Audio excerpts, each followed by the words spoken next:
consultancy called Lantern, and I'm here to talk about a specific project called Rurel. And maybe say a bit about what Lantern does. So Lantern, we pretty much work with creative individuals and other companies, and we bring our technical knowledge and experience in building software. And we work with collaborative projects, and basically we want to build innovative and beautiful apps and games. For this particular project, I'm working with a company called Atom Board Design. They are a leading concept art studio. They're based in Newcastle. They've got lots of stuff for games and built lots of free designs. So this is a little bit how the project started off. So my background is mostly in video games. I've worked in video games for a long time, worked with companies like Sega, Eidos, or several independent ones, more recently Orange. And I was in a game called The Thing many years ago, which sold loads of copies, which was on PlayStation and PC. And I had the pleasure of working with a very good team. One of them was Ron, and Ron is now the creator of Atom Hawk. And we met last year at GDC Games Developers Conference, and he was showing us some pretty graphics that his team had done in his spare time. And they weren't quite sure what they were going to do with it at that point. So I said, well, this is a fantastic game. And I was working in mobile at that point, so I thought, well, got this beautiful graphics. Probably doesn't work very well on a phone, but maybe we could think about doing something on a tablet. And so we went away, thought about it. We invited the designer who we worked with for those years into the team, and also for my second days, I know Richard Jacks, and Richard Jacks is a very well-established composer for film games. So we had a team, and we've been working away doing game designs and stories and production and technical tests and talking to investors and all sorts of stuff. So I'm going to, before I bore you too much, I'm just going to show you a trailer.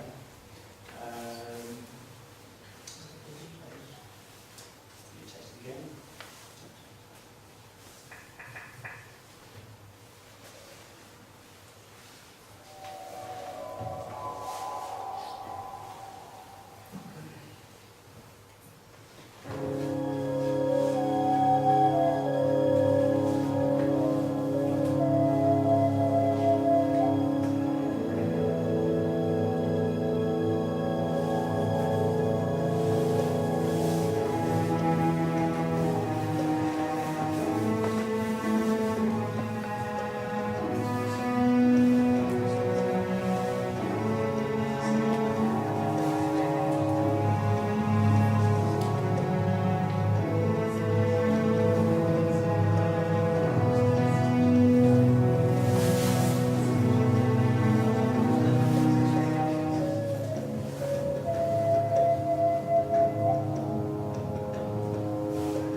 Past, so once Power City is now covered with forests, strange vines, and there are still pockets of humans there, but they've gone to much simpler life.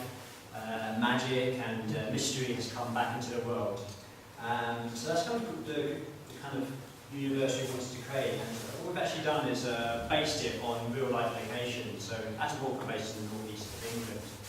And so what they've done is taken recognisable locations from the Tyne Bridge and the Gateshead in Newcastle and reimagined it.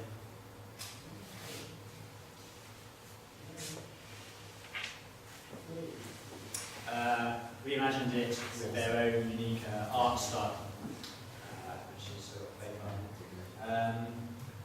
Now, actually, what is the game? So what is it's an evolution of the point-and-click genre, really designed based up from touchscreens. Now, the point-and-click adventure has kind of been a bit kind of forgotten in recent years in terms of mainstream gaming, because first-person shooters and sort of third-person action games kind of taken over. But we think with touchscreens and tablets specifically, there's a real opportunity to sort of reinvent this genre. But you really have to think of it from the ground up again. There's lots of really annoying things about point-and-click adventures that really wouldn't translate well. So we've rationalised the design on that. We've also thought about it. One of the things in the realm, you control two characters. The first character is Serena. She's a young girl who's forced to go on this journey to save her dying mother. She believes it's a flower in a far-off city. And she's kind of young, she's like quite brainy, headstrong, and on her journey she meets Toru, who's a giant stone golem. He's the opposite, he's kind of powerful, quite vulnerable, but actually quite a gentle and simple creature. And in order for the player to complete the game, they have to utilise both of their abilities, the powerful and the brainy, to complete the puzzles and to progress through the game. And one thing that we were really interested in was this emotional bond between two players, and something that doesn't get explored very much in video games. So as part of this, we kind of built in this game dynamics that really takes advantage of, explores how the relationship at the beginning is fear and mistrust, and then becomes much stronger and deeper friendship as the game goes through. We're going to build it using Unity, because that's the trendy thing to use nowadays. We're doing it on PC, Mac and tablet. We conceived it for tablet, but we're going to try and raise money on Kickstarter to help us build this. And Kickstarter people like to have PC and Mac games, so we're going to start off there. And basically our mission is to basically create the most visually stunning progressive adventure game that we possibly can. And I know this is mostly probably programs here, so I'm going to talk not much, but just touch on a little bit how we kind of get that look that we get in the video, how we're actually going to recreate that actually in the game. So here's a tech bit.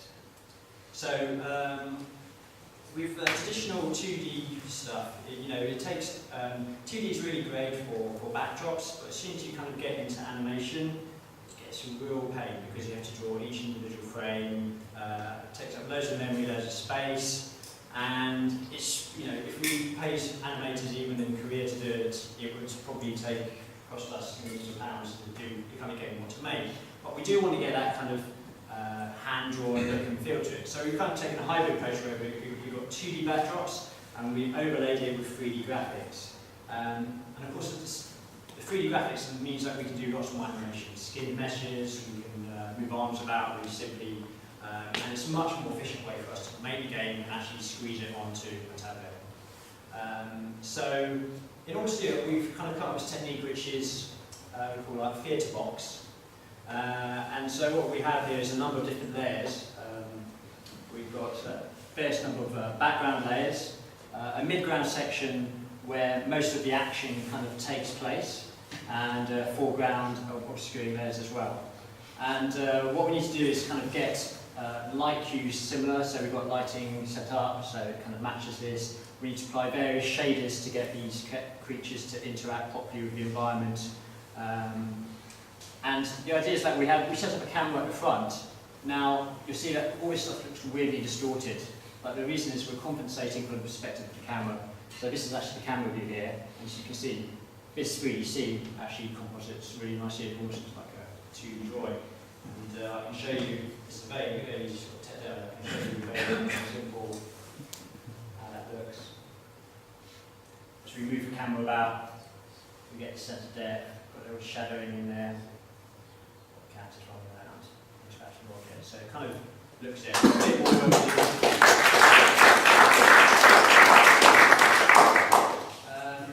so that's pretty much it. So as I say, we're launching on Kickstarter. It's the first time I've talked about the project, so you're all my guinea pigs today. And I think we're going live on Kickstarter April 22nd, fingers crossed. If you would like to support us, we'd be very happy to kind of follow us on Twitter at The Realm Game or at the website. And yeah, that's it. Any questions? Yeah.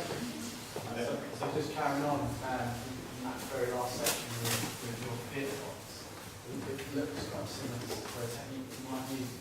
Are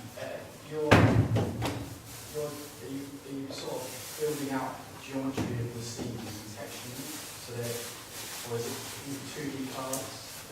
The original kind of motion graphics that created were actually done with 2D layers, complete with 2D layers, and they used After Effects to kind of move the layers.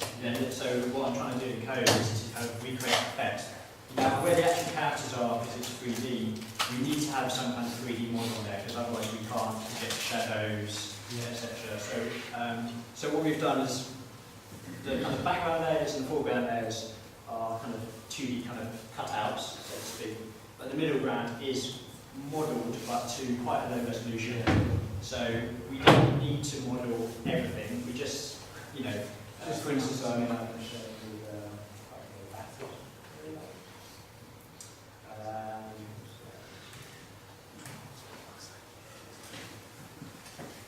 So yeah, here actually this is pretty much one flat plane here. Now this isn't necessarily typical for the game. This is just a test level, and then we have a bunch of other. But this, for instance, is pretty much one plane again. So this isn't modelled in terms of sort of the geometry coming out. Now we'll have to see, depending on each level, we might decide to build some stuff out. I was going to say that's exactly how we would composite that scene in After Effects in 3D or using Maya. Yeah. And it's cool to see that, that's what would happen in video production and it's happening in the game. This is very not typical for video games. This is not a normal approach. This is kind of quite unique to this game. Yeah. And that's how we're doing it. And obviously the algorithms that we've produced is basically works out the position of all this stuff and works it back out from the camera. So it's kind of like a reverse 3D way that we build this. And where's your 3D geometry coming from? The 3D geometry coming from? Yeah, where you authoring all the the authoring. So these were actually authored by Atom Hawk and by some contractors that we're using. So we're going to outsource some of it. Atom Hawk are going to supervise it reaches the right quality. Cost, it makes sense to Atom Hawk will get very lots of money for doing it. So it doesn't make sense for them to do all the modelling and all themselves. Yeah. If you don't mind sharing, what's your experience been with investors so far? And what kind of what's your experience been with investors so far, and what kind of feedback? With investors? Yeah. So we talked to quite a few, most of the major publishers, EA, Ubisoft, and all those guys. For this type of game, we found it really hard. So they all love the game. They all said, I'd love to play this game. We think it's great. Will you give us some money? No, it's on tablet. And the big publishers really don't understand tablet at this point. So they're kind of just testing the water. They're putting the big franchises and they'll work with a new franchise like this. They're very unsure about it. The cost of this game, because of the high artwork, is more than like your typical puzzle mobile game. So they kind of fit in that nice category of, hey, we can chuck like 100 grand to these guys and publish their already made game, which might be the next Angry Birds, maybe it just won't get noticed. So we're kind of been in this kind of little mid-ground, which we're not really kind of falling between. So we've talked to some investors as well. We have got some private investors interested. We're a bit wary about taking games to bed and Ben because it's a tricky business. You know, you can sign up to, we talk to investors and say, yeah, this is great. We want to, as part of the deal, we want to have our own production company people come in. That's going to charge you this much. We're going to take all your tax credits, stuff we want to get back.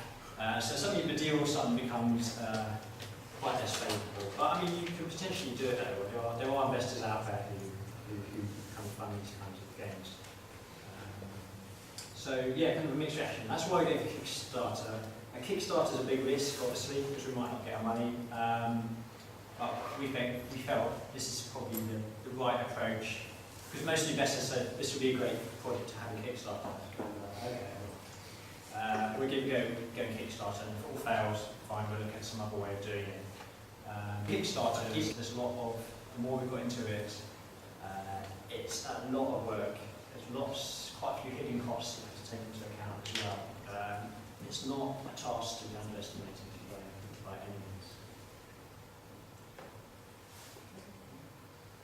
Hey, can I just ask, so you're going to be rolling this on Unity. Have you got your development team ready, or perhaps could someone from here help out? Yeah, no, I'm going to be sort of leading development. It's not, from a technical point of view, it's not a massive game. It's mostly art heavy, but I will use at least another coder. So if anyone has good Unity experience or wants to have a chat, then if you get the funding, then please great to get in touch.